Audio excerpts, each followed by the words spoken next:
Okay, so again, welcome back to our class, Criminal Procedure.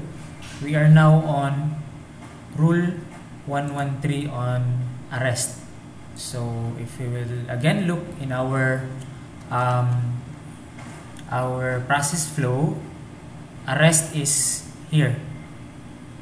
Okay, and previously in our previous video discussion which tackled about preliminary investigation, of course it is here after the institution of the criminal investigation, and included in that rule 112 is that the provisions on inquest.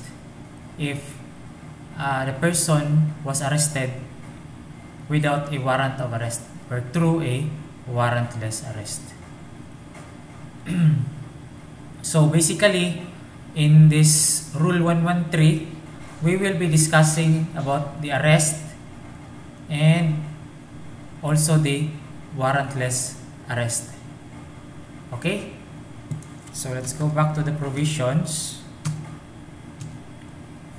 Arrest is defined under Section 1 as the taking of a person into custody in order that he may be bound to answer for the commission of an offense. So what we must take note of here is the keyword, the taking of the person into custody. Okay, and the purpose why the person have to be taken into custody is so that he may answer the charges against him. Okay, the criminal offenses charged against him, he or she may be able to answer that. So it's a misconception that an arrest is a penalty for the crime a person has committed. So dapat tanggalin natin sa isip yan na kung arestuhin, ibig sabihin na-penalize na agad siya for the crime he or she has allegedly committed. Okay, but it is not the case. Okay? Ang purpose lang talaga ng arrest is para yung tao na inakusahan ng pag-commit ng crime is maka-answer doon sa accusations against sa kanya. Okay? Hindi penalty ang arrest. So we must remember that. And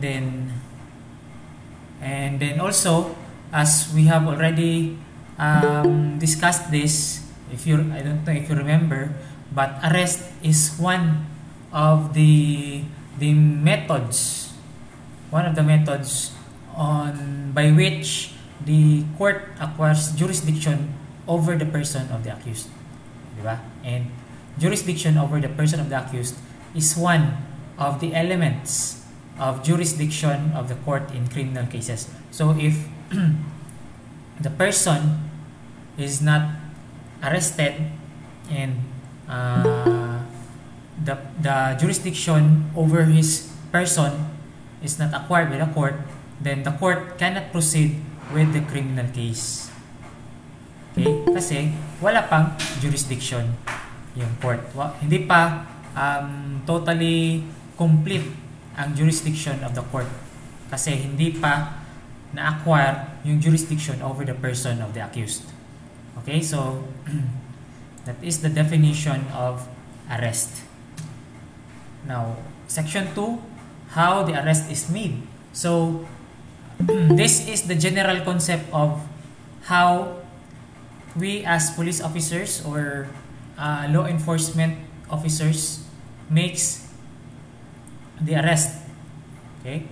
So, an arrest is made by an actual restraint of a person to be arrested or by his submission to the custody of the person making the arrest. So, it's not, the arrest is not only made by just pursuing a person or restraining him. Okay? Hindi lang doon, hindi limited ang arrest sa pag-restrain ng isang person to be arrested. Pwede din na yung person to be arrested, hindi na kusa siyang sumuko doon sa mga law enforcement officers. Okay, nag-surrender siya. And then that will already constitute arrest. Okay? And then, no violence or unnecessary force shall be used in making an arrest. The person arrested shall not be subjected to a greater restraint than is necessary for his detention. Now, ibig sabihin, if hindi kailangan na i-handcuff ang person na aarestuhin kasi hindi siya nag-resist, hindi. Pwede na hindi lagyan ng handcuff. Okay? Kasi nga, hindi na siya kailangan dapat i-subject to a greater restraint than necessary for his detention. Okay, so kung hindi naman siya nag-resist, bakit mo pa ipipin down yung tao na aarestuhin mo? Hindi naman siya, wala naman siyang resistance. Kusa naman siyang sumuko. Okay? So hindi mo na kailangan na balagbagin or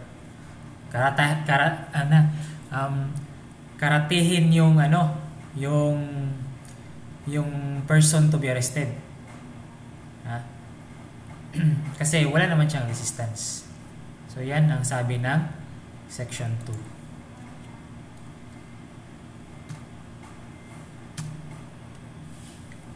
Now, duty of the arresting officer. It shall be the duty of the officer executing the warrant to arrest the accused and to deliver him to the nearest police station or jail without unnecessary delay. Okay, so after arresting the accused through a warrant of arrest, okay, the police officer or the law enforcement officer must immediately deliver said arrested person to the nearest jail or police station. Okay? Yan ang dapat niyong tandaan. And then that's it. Madali lang naman intindihin. Proceed tayo sa section 4. Execution of a warrant. So this section will tell us what should we do with a warrant of arrest if we are the officer assigned to execute or to implement the warrant of arrest issued by the court. Okay? So the head of the office to whom the warrant of arrest was delivered for execution shall cause the warrant to be executed within 10 days from its receipt. And then within 10 days after the expiration of the period, the officer to whom it was assigned for execution shall make a report to the judge who issued the warrant. In case of his failure to execute the warrant, he shall state the reasons therefore. So, ito ang timeline niya. After daw ma-receive yung warrant of arrest sa police station galing sa court, okay, yung police station will now or any other law enforcement office will now execute or implement the warrant of arrest within a period of 10 days. Okay? Kailangan daw i-implement yung warrant of arrest. And then pagkatapos ng 10 days, okay, yung officer na nag-implement ng warrant of arrest will make a report. And that officer is also given 10 days to make the report. Now, the report will be made whether or not the execution of the warrant is successful. Okay? Kung naaresto, yung tao na kailangan arestuhin or yung tao na nakapangalan doon sa warrant of arrest, then make the report. Also, if hindi successful or walang arrest na nangyari kasi hindi nakita, okay? Nagtago na ang person to be arrested, then a report will still be made within 10 days from the expiration of this 10-day period. Okay? Galing dito, pagkatapos ng 10-day period to execute, may 10 days to make the report. Okay? But, what if, pero ano ang mangyayari sa warrant of arrest na hindi na-implement o na-execute? Okay? Kasi, hindi na makita yung person na kailangan arestuhin. Ano ang mangyayari sa warrant of arrest? Will it expire? Will it be cancelled? Okay? Will it be voided? Mawawalan ng effect? Okay? According to the Supreme Court in Malaluan versus Court of Appeals, no period is provided for the enforceability of warrants of arrest. And although within 10 days from the delivery of the warrant of arrest, for execution, a return thereon must be made to the issuing judge, said warrant does not become functus officio but is enforceable indefinitely until the same is enforced or recalled. Okay, so walang expiry date ang warrant of arrest. So kahit na lalagpas na sa 10 days na execution, okay, kahit lalagpas na dito na period, okay, yung 10-day period, hindi pa rin na-execute yung warrant of arrest, okay, effective pa rin ang warrant of arrest indefinitely. Okay? So, kahit ilang taon na ang lilipas, effective pa rin ang warrant of arrest. Unless na lang if it will be recalled by the court. Yung court na mismo na nag-issue ng warrant of arrest will cancel the warrant of arrest. And then in that case, canceled ang warrant of arrest. Okay? So, ang gagawin lang ng officer, ng law enforcement officer, kahit hindi ma-enforce yung warrant of arrest is to make a report within 10 days from the expiration of the previous 10-day period. Okay, so that is for Section 4. Let us proceed to Section 5. Arrest without warrant. Okay, so again, dito na siya sa warrantless arrest. Okay, kasi before we proceed, we must put into our mind, we must always remember that as a general rule under our Constitution, arrest must be made with a warrant of arrest.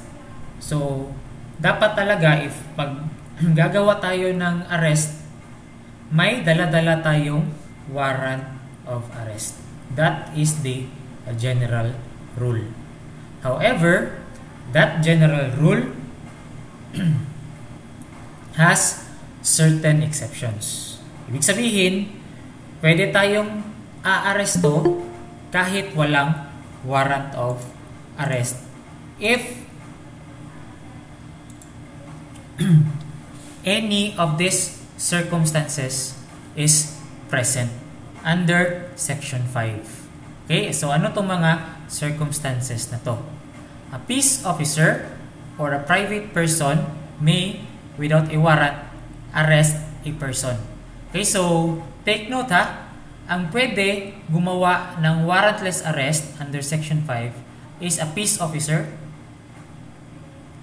Okay, pwede ang peace officer, or now it's called police officers or law enforcement officers, or a private person. Kahit pa private person, pwede gumawa ng warrantless arrest if present ang itong mga circumstances na ating tatalakayin. Okay? First exception or circumstance, when in his presence, the person to be arrested is actually committing or attempting to commit an offense. So this is what we call an in flagrante delicto arrest. Okay?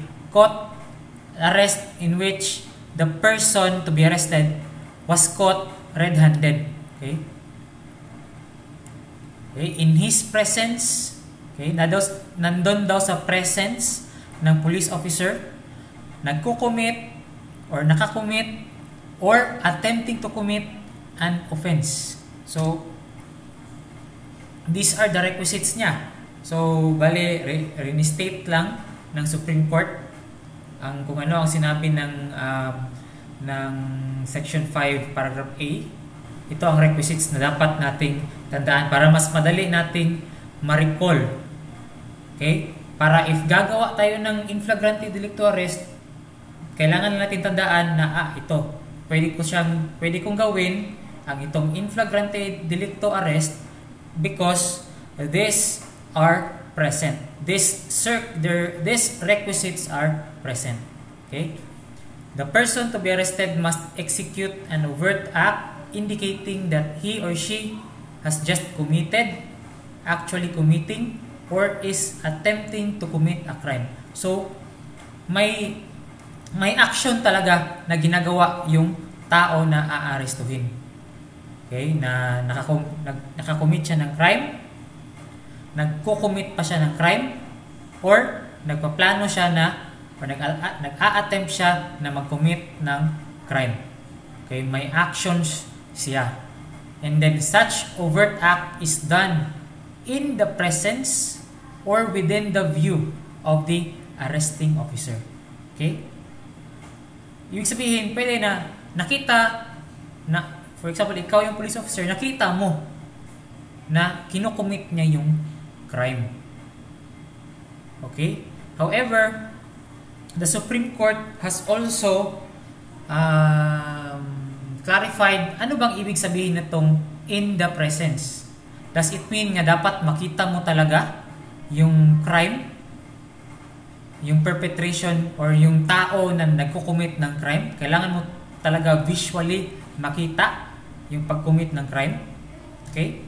Under People versus Evaristo, the Supreme Court has said an offense is committed in the presence or in the view of an officer within the meaning of the rule authorizing an arrest without a warrant when an officer sees the offense through, although at a distance, or hears the disturbance or disturbances created thereby and proceeds at once to the scene of the crime. So, hindi lang limited, kahit hindi mo pa nakita yung pag-commit ng crime, basta lang kay narinig mo yung disturbance, tapos rumisponde ka agad doon, then it is still considered na in the presence. Okay? Considered pa rin siya na in the presence mo nangyari yung crime or na-commit yung crime. Okay? So yan. That is for paragraph A. Now let us proceed to the next paragraph, B. When an offense has just been committed and he has probable cause to believe based on personal knowledge of facts or circumstances that the person to be arrested has committed it. So this is what we call a hot pursuit arrest. Okay? So iba na siya doon sa in flagrante delicto. Kasi doon sa in flagrante delicto, na-commit in the presence. Ito naman, hindi na na-commit in the presence of the police officer or peace officer. But nangyari na ang crime, and then yung peace officer is may personal knowledge na yung person to be arrested has committed the crime. Okay, so ito lang ang dapat natin tandaan para ma-comply natin yung or maging valid yung warrantless arrest natin in hot pursuit. So, okay? First is an offense has just been committed. Okay, na-commit yung crime. And then, the person making the arrest, yung police officer, has personal knowledge of facts or circumstances that the person to be arrested has committed it. So, may alam siya na mga facts na that would lead, okay, that would result to a probable cause on him that the person that he is about to arrest has committed it. Okay? And the third is, I included this because I have read in a certain case that the arrest must be made immediately after the commission of the crime and the gathering of this personal knowledge and circumstances. Okay? So, there is an element of immediacy.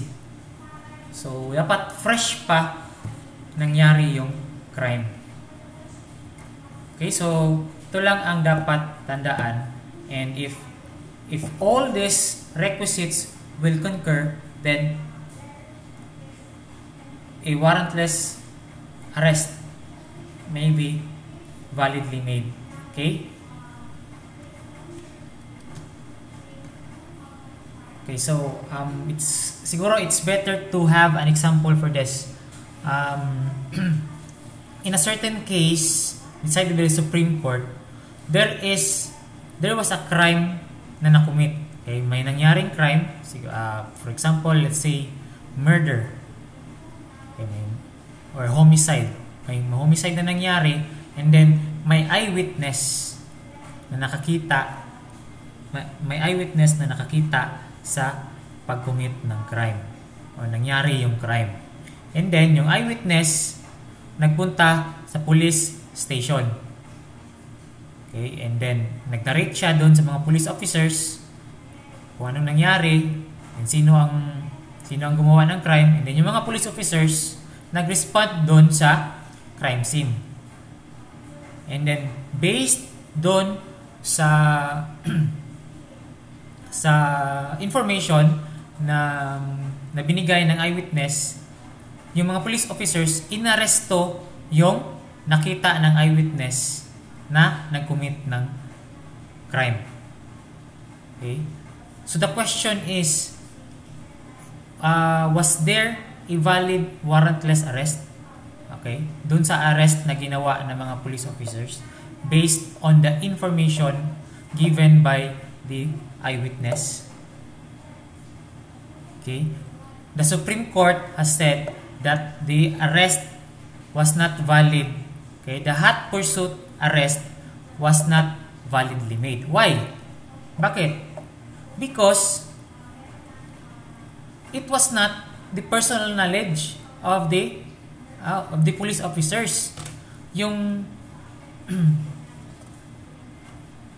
police officers na nag-arrest doon sa doon sa person na inaresto nila, na sinabi ng eyewitness na gumawa ng crime is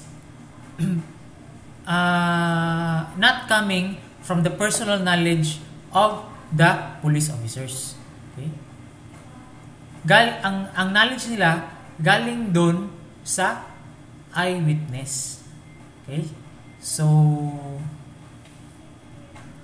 yung eyewitness ang may personal knowledge, hindi ang police officers. Okay? So, again, in that case, the Supreme Court has invalidated the warrantless arrest. Okay, and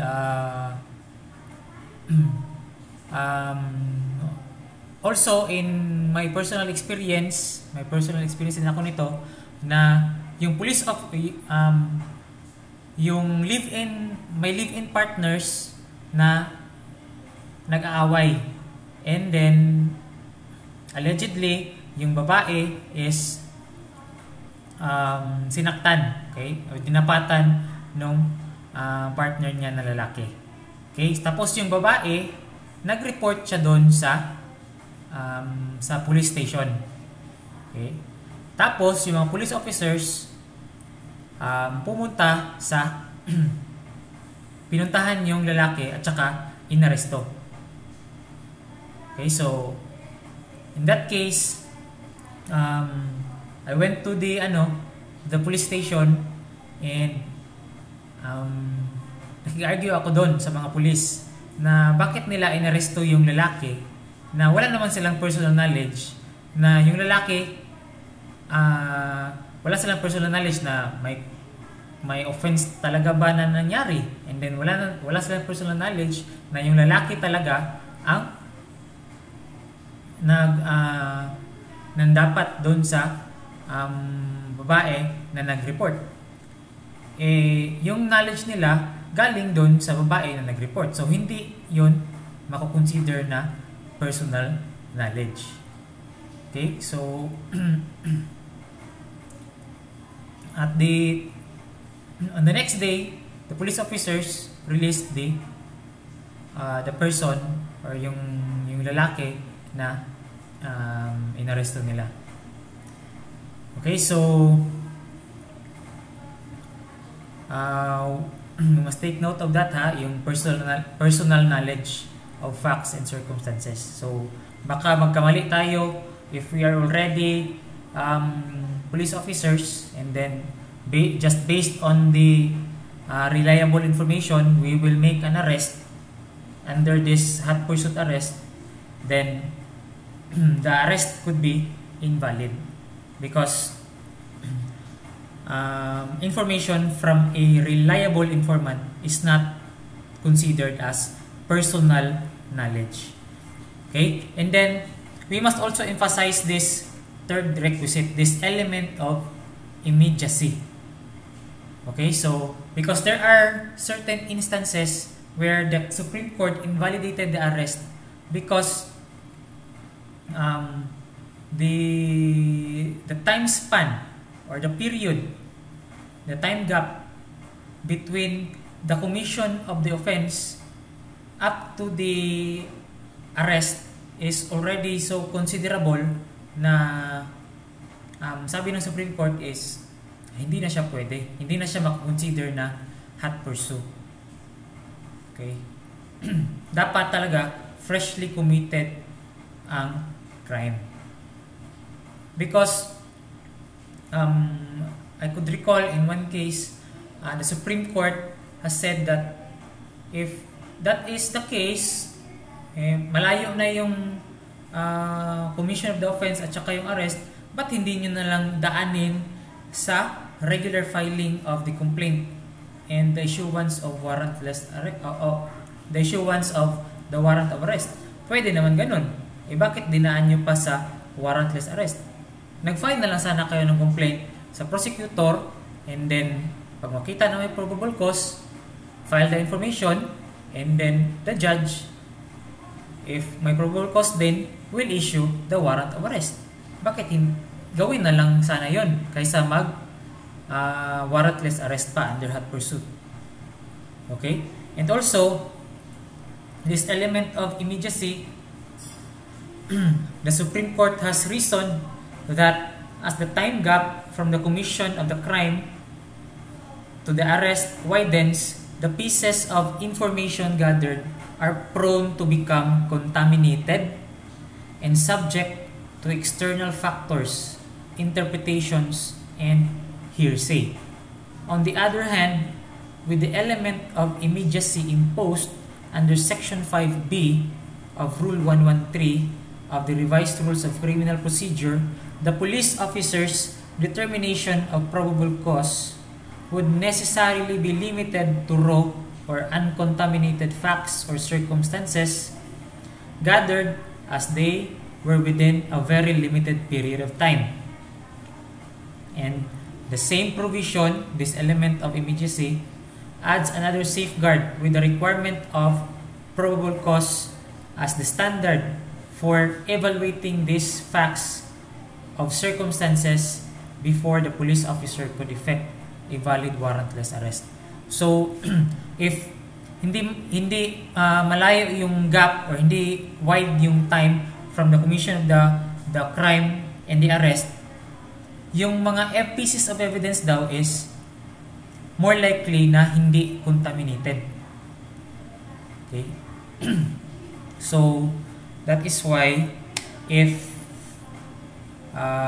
that is why it is important na dapat ma-comply talaga itong mga requisites. Okay?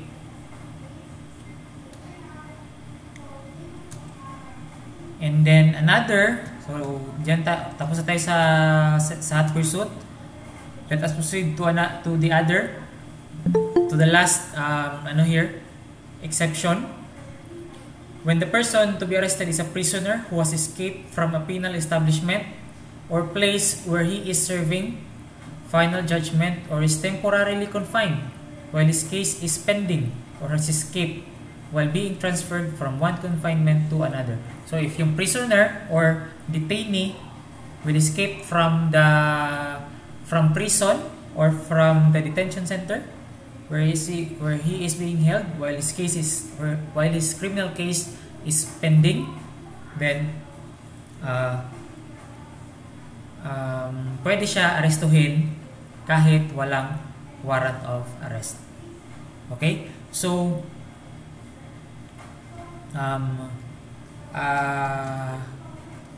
as criminology students, we have to be dapat talaga natin isapuso ang mga provisions dito sa section 5. Napaka-importante. Kasi maybe we will be conducting buy-bust operations. Under naman yun sa yung mga buy-bust operations, in flagrante delicto yan. So, kasi importante na tama talaga yung pag-conduct natin ng arrest or ng warrantless arrest. Kasi if magkakamali tayo sa pag-arrest natin, of course, ma-invalid yung arrest. Okay? And if the arrest will be invalid, yung mga pieces of evidence na makuha natin galing doon sa taong inaresto natin will not be admissible in court. Hindi siya pwede gamiting evidence kasi invalid yung arrest. So, dapat talaga natin bantayan kung paano natin i-execute yung warrantless arrest natin. Kasi yan talaga dito talaga kadalasan ma-dismiss yung case. Okay? Sayang lang yung effort natin sa pagpaplano ng ating mga operations sa pag-aresto if ma-dismiss lang yung case kasi hindi natin properly na-execute yung procedures natin. Okay? Based sa aking mga na-experience, dito talaga na parang hindi properly execute ng mga law enforcement officers. Kaya yung accused na-acquit.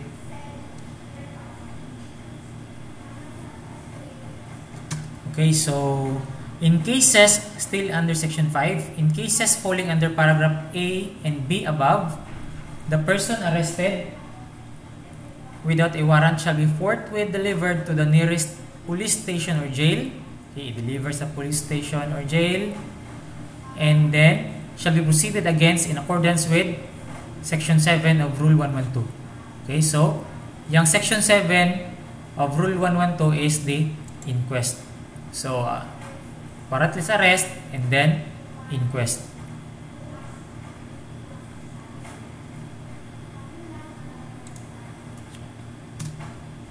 And then there are also other instances of valid warrantless arrest aside from those given under section 5. If a person lawfully arrested escapes or is rescued, any person may immediately pursue or retake him without a warrant at any time and in any place within the Philippines. Okay, so yung mga naaresto with or without a warrant and then nakatakas, yan, pwede agad arestuhin kahit wala ng warrant of arrest.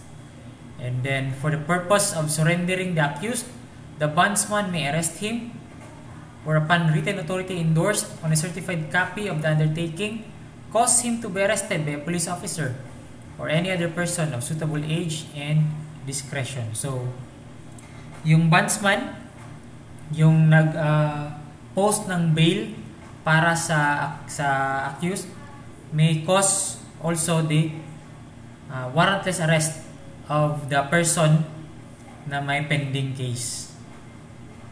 And then, number 3, an accused released on bail may be re-arrested without the necessity of a warrant if he attempts to depart from the Philippines without permission of the court where the case is pending. Okay, so kasi yung bail, ang nangyari, advance knowledge sa bail kasi, if, di ba, pag ma-aresto, pwede na siya agad mag-apply ng bail for his temporary liberty. And then, of course, yung bail, may conditions yun. Na dapat, if didingin yung kaso mo, may schedule ng hearing, yung criminal case mo, dapat mag-attend ka talaga. So, hindi ka pwede na aalis ka ng bansa na walang permiso ng court. So, kung i-violate yun ng accused, and then, pwede na siyang arestuhin agad. Okay? Pwede siyang arestuhin kahit wala ng warrant of arrest. Okay, so these are the additional instances of valid warrantless arrest. Okay, so that's for section 5. Let us proceed to section 6, the time of making an arrest. An arrest may be made on any day and at any time of the day or night. Okay, so kahit ano daw ang araw, from Monday or from Sunday to Saturday, and day or night. So 24/7 pwede gawin yung arrest. Okay, so dyan lang muna tayo for this night.